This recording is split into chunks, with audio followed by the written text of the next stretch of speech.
डीडोना कुचामन जिले के मोलासर ब्लॉक स्थित ग्राम आकोदा के शिशु विहार सीनियर सेकेंडरी स्कूल में डीडोना के इतिहास की पहले राज्य स्तरीय कबड्डी प्रतियोगिता का आगाज कल हुआ था। इसमें लगातार 41 तो हैं प्रदेश के जिले, इन प्रत्येक जिले से 17 और 19 वर्ष आयु वर्ग की दो टीमें भाग लेने के लिए यहाँ पधारी हैं। इसके अलावा 4 जो है वो खेल एकेडमी, उनकी टीमें भी अपने दोनों वर्ग के अंदर खिलाड़ी मैदान में उतार रही है। लगातार 2 दिनों से चल रही इस प्रतियोगिता ने जंगल में मंगल वाली स्थिति जो है वो पैदा कर रखी है। छोटा सा गांव आकोदा जो है, इस गांव के अंदर आप देखेंगे कि ये पूरा का पूरा जो क्षेत्र एक खेल गांव की तरह हमें जो है वो प्रतीत हो रहा है। आज के मुकाबलों में हम पूरे प्रदेश से आए हुए अलग अलग खिलाड़ियों से कबड्डी को लेकर के उनके किस तरीके के भाव हैं, आगे भविष्य में वो क्या करना चाहते हैं। और चूंकि कबड्डी जो है वो हरियाणा के नाम से जानी जाती है, हरियाणा में अभी जो है वो कबड्डी का दबदबा है, उस स्तर पर राजस्थान को लाने के लिए खिलाड़ी किस तरीके का योगदान देंगे और किस तरीके की इनकी जो है वो प्रैक्टिस होनी चाहिए, किस तरीके के इनके पास संसाधन होने चाहिए, इन सब मुद्दों पर जो है खास करके जो छोटे खिलाड़ी, इनसे हम जो है आज बात करेंगे। तो आइए इस पूरे खेल गाँव के अंदर जो 1500 के लगभग खिलाड़ी पहुंचे, इनसे जानते हैं कि हरियाणा कबड्डी के बराबर राजस्थान कबड्डी को लाने के लिए इनके जो प्रयास हैं कैसे रहेंगे, ये क्या करेंगे। इससे पहले आइए सुनते हैं डीडोना कुचामन जिला के उपजिला खेल अधिकारी राजेश धूत ने इस पूरी प्रतियोगिता को लेकर के क्या कहा और क्या बताया कि पहली बार नव सर्जित जिला डीडोना कुचामन को 4 कौन सी प्रतियोगिताएं मिली है और वे कहाँ संचालित हो रही है। डीडोना कुचामन जिले में निर्देशक माध्यमिक शिक्षा श्री सीताराम जी जाट ने हमें एक बहुत बड़ा दायित्व प्रदान किया है। 4 राज्य स्तरीय प्रतियोगिताएं हमारे यहाँ आयोजित होगी और इन प्रतियोगिताओं में प्रदेश भर के सभी बच्चे भाग लेंगे। सबसे पहले हमने प्रतियोगिताएं खिदरपुरा से प्रारंभ किया था। खिदरपुरा में 17-19 वर्ष छात्रों की खो खो प्रतियोगिता शुरू हुई थी 29 तारीख को। वो प्रतियोगिता का शानदार आगाज हुआ।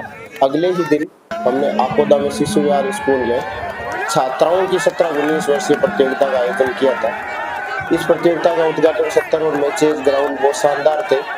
लगातार हमारे जिला शिक्षा अधिकारी महोदय श्री अजीत सिंह जी देता और प्रारंभिक शिक्षा के जिला शिक्षा अधिकारी महोदय सुबह सिंह जी लगातार व्यवस्थाओं का जायजा ले रहे हैं और सभी व्यवस्थाएं चाक चौबंद और बहुत ही अच्छी है।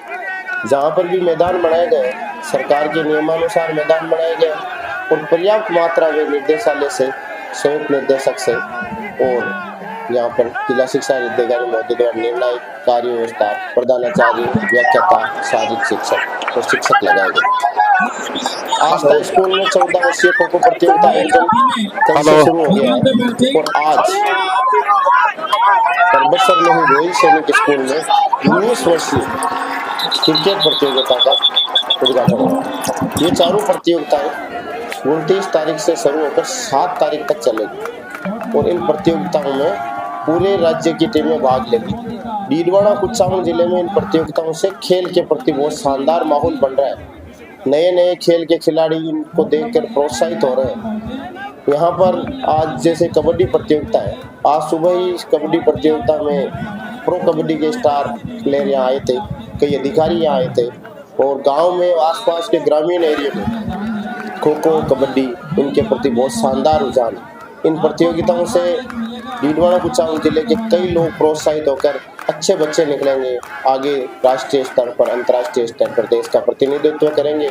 और हम कोशिश कर रहे हैं कि आए हुए जितने भी छात्र छात्राएं, उनके टीम प्रभारी हैं, उन सभी को अच्छी से अच्छी सुविधाएं उपलब्ध कराएं, नियमानुसार खिलाएं और यहाँ से वो अच्छा अनुभव लेके जाएं और धीरे धीरे जिले की प्रसिद्धि पूरे राजस्थान में पहले मिलने वाली अच्छा निखार आए और कबड्डी का जो गेम है उसमें सुधार है, इसके लिए क्या प्रयास होने चाहिए। बस हम डेली अभ्यास कराएं, बच्चों को नियमित अभ्यास कराते रहें इसमें खेल के माध्यम से। हम अकेडमी प्रतापगढ़ अकेडमी में आप प्रशिक्षक हैं जी। किस तरीके का प्रशिक्षण, क्योंकि ग्रामीण पृष्ठभूमि का खेल है, तो इसमें क्या चाहिए कि अपने पास में अच्छे खिलाड़ी तैयार हो, क्या करें। बस इसके लिए हम एक तो हमारे जो खिलाड़ी हैं, हमें कुछ हमारी जो भौगोलिक स्थिति का हमारे खिलाड़ी इतना हाइट में नहीं है, कुछ हमारी कुछ कमियां हैं, तो हमें ऐसे खिलाड़ी भी हमारे पास हो तो ताकि हम उनको अच्छा सा प्रशिक्षण दे के हम उनको और आगे बढ़ा सकें। खेल सुविधाओं की बात करें तो सुविधाओं की अपेक्षा जी सर, हमें इसमें हमें कुछ मैट वगैरह चाहिए। हमारे पास वहाँ फील्ड बिल्कुल नहीं है ऐसा हमारे पास, तो बच्चे खेलने में दिक्कत आ रही है। वहाँ भी खेलते हम रेत गलवा के खेलते आ रहे हैं, तो बच्चों का भी चोट भी लगती है, दिक्कत आ रही है। अगर मैट वगैरह हो एकेडमी में कम से कम, ताकि बच्चे अच्छे से अभ्यास कर सकें हमारे। क्योंकि कबड्डी को गरीबों का खेल कहा गया है, ग्रामीण प्रकृति का खेल।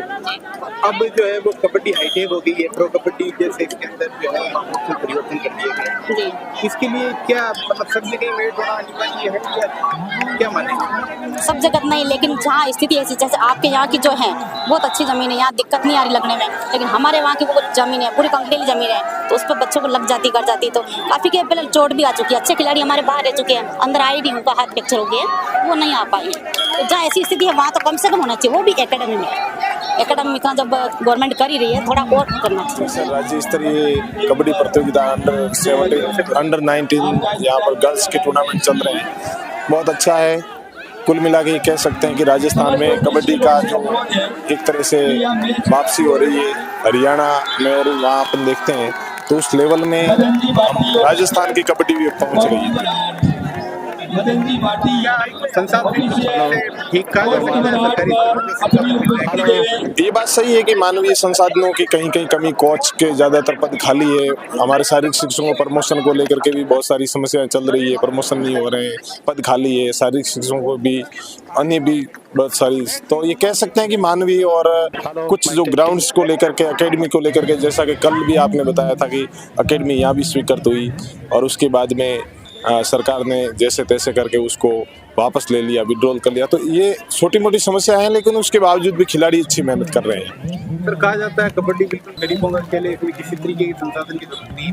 हाँ, ग्राउंड्स शिक्षकों तो बहुत है, तो उसके बाद ये कह सकते हैं इंस्ट्रूमेंट्स और ग्राउंड्स को लेकर के कुछ कह सकते हैं अपन की इसमें कम जरूरत रहती है, लेकिन फिर भी इसमें गवर्नमेंट का सपोर्ट चाहे प्लेयर्स लेवल पे हो या एकेडमिक स्तर पे हो, कोच लेवल पे हो, कहीं न कहीं सरकार का इन्वॉल्व, इसको सरकार यदि चाहे तो इसका लेवल और सुधार सकती है।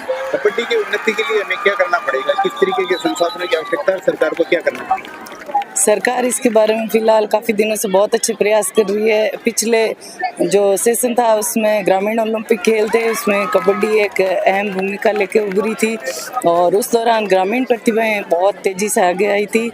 तो मेरे हिसाब से ऐसे गेम और होने चाहिए, उससे कबड्डी बहुत आगे तक जाएगी।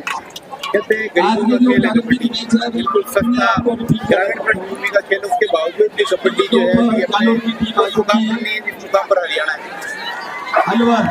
हरियाणा की बराबरी तो नहीं कह सकते, पर उसकी ओर अग्रसर है और बिल्कुल आने वाले दिनों में आप बहुत अच्छा देखेंगे और राजस्थान हरियाणा से भी आगे निकल के दिखाएगी। या आकुदा के अंदर व्यवस्था किस तरीके का आयोजन क्या लग रहा है?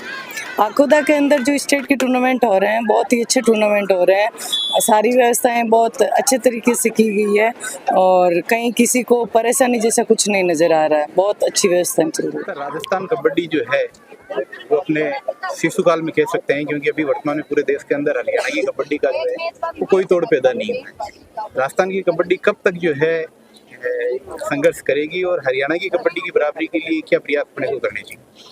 बिल्कुल सर, बहुत बढ़िया। राजस्थान में भी अब रिजल्ट आने लगे, आने वाले पीछे अगर देखें तो राजस्थान की पोजीशन आ रही है, नेशनल में भी पोजीशन आ रही है, आगे सीनियर नेशनल इसमें भी पोजीशन आ रही है। बहुत बढ़िया प्रगति कर रही है राजस्थान की टीम और इनके और भी सुधार करने पड़ेंगे बच्चों को अकेडमियों में, और बच्चों के प्रशिक्षण है इसमें बढ़िया कोचों को लगाया जाए। संसाधनिक दृष्टि से देखें तो क्या संसाधन, ये जो अपना पारंपरिक खेल है ग्रामीण परिवेश और किसान वर्ग का ये खेल है, जो है ये प्रगति करे, इसके लिए क्या करना चाहिए? इसमें सर बच्चों को जैसे गांवों में बढ़िया ग्राउंडों की व्यवस्था हो, जिम की व्यवस्था हो, बढ़िया कोच की व्यवस्था हो, इससे बहुत बढ़िया रिजल्ट आएगा। सरकारी स्तर में क्या किया जा सकता है? सरकार की तरफ से यही है सर कि थोड़ा जिम वगैरह और ग्राउंड की इनकी बढ़िया व्यवस्था हो और बढ़िया कोचों को लगाया जाए और कोचों को प्रशिक्षण दिया जाए।